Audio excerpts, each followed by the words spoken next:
Diduga Ketua PCNU Banyuwangi ketangkep kamera lagi joget sambil nyawer seorang biduan. Dari narasi yang beredar, beliau ini kiai, tokoh agama.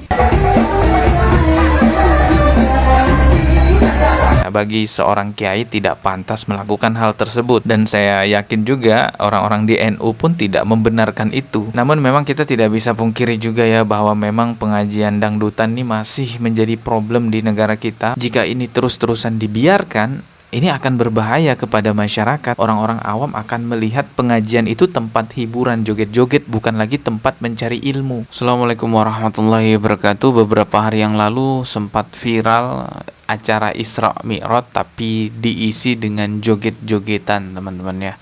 Dan itu katanya untuk menghibur panitia yang sudah susah payah mengadakan acara Isra Mi'raj. Jadi hiburan untuk panitianya itu dikasih biduan joget-joget, nyawer-nyawer. Lokasi kejadian tersebut katanya di Banyuwangi ya. Tidak lama kemudian setelah Isra Mi'raj joget-joget itu viral, ada lagi yang baru nih viral. Masih sama, lokasinya tetap di Banyuwangi juga. Diduga ada seorang kiai yang juga katanya merupakan pimpinan ormas cabang Banyuwangi, itu joget-joget dengan biduan, nyawer-nyawer bahkan. Oke, coba kita lihat beritanya ya. Sudah banyak sekali media yang memberitakan hal ini. Salah satunya adalah Pojok 1 ID.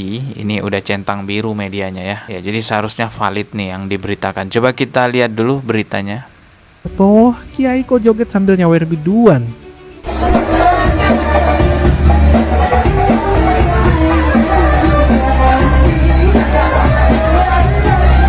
Diduga Ketua PCNU Banyuwangi ketangkep kamera lagi joget sambil nyawer. Entar. Nih katanya diduga Ketua PCNU Banyuwangi. Ya oknum lah ya, kita katakan aja oknum. Diduga Ketua PCNU Banyuwangi ketangkep kamera lagi joget sambil nyawer seorang biduan. Dari narasi yang beredar, beliau ini kiai, tokoh agama, tapi malah joget dan nyawer perempuan yang jelas bukan mahram. Bukan dong, masa mahramnya? Yang bener aja. Kalau emang bener, ini tuh bukan cuma soal selera hiburan, tapi soal adab dan contoh. Secara ajaran, kiai itu kan diposisikan sebagai panutan, jaga wibawa, jaga sikap, jaga jarak. Masa malah kayak gini kelakuannya? Apalagi nyawer identik sama hiburan yang rawan fitnah. Persepsinya kemana-mana. Gimana coba? Astagfirullahaladzim. Kalau kita lihat keterangannya di sini, captionnya sebuah rekaman yang beredar luas diduga menampilkan figur yang baru terpilih memimpin PCNU Banyuwangi periode 2026-2031. Oh, jadi dia baru terpilih sebagai ketua ormas ya cabang Banyuwangi. Sedang menikmati hiburan di atas panggung. Gestur yang terekam kamera itu langsung memancing perhatian publik karena datang dari tokoh yang lekat dengan simbol keagamaan. Tokoh agama itu ya sangat fatal sekali ya kalau terlihat nyawer-nyawer biduan gitu ya sambil joget-joget, karena seorang tokoh agama itu ketika dia melakukan hal tersebut yang dicederai, yang dia rendahkan marwahnya bukan pribadi dia sendiri, melainkan agama Islam juga ikut serta disorot nantinya. Termasuk ormasnya tentunya juga akan berdampak buruk citranya dengan perilaku-perilaku ya, bahkan ini ketuanya, ketua umum terpilih. Ya jelas lah, pasti akan ada yang mengait-ngaitkan ini dengan ormasnya. Walaupun sebenarnya ya itu oknum dan tidak semua orang yang ada di ormas tersebut juga melakukan hal seperti itu. Oke, coba kita lihat ya berita lainnya dari media yang lain. Karena di TikTok tuh banyak ini, coba ya. Kalau ini dari Ijen Pos Media. Nah, kalau Ijen Pos Media di sini memberikan keterangan Ketua terpilih Ormas Islam PCNU Banyuwangi sedang bergembira atas panggung hiburan. Selamat atas terpilih Ahmad Turmuzi sebagai Ketua Tanfiziah PCNU Banyuwangi. Oh, ini bentuk rasa gembira karena terpilih jadi ketua gitu ya. Ya entahlah ya, ini yang memberitakan adalah Ijen Pos Media ya. Saya tidak bikin narasi sendiri nih, saya hanya membaca. Coba kita lihat ya. Kalau yang tadi kan nggak jelas videonya, nah yang ini agak jelas nih. Iya sih bener ya. Ya teman-teman bisa lihat bannernya. Iya bener berarti kan.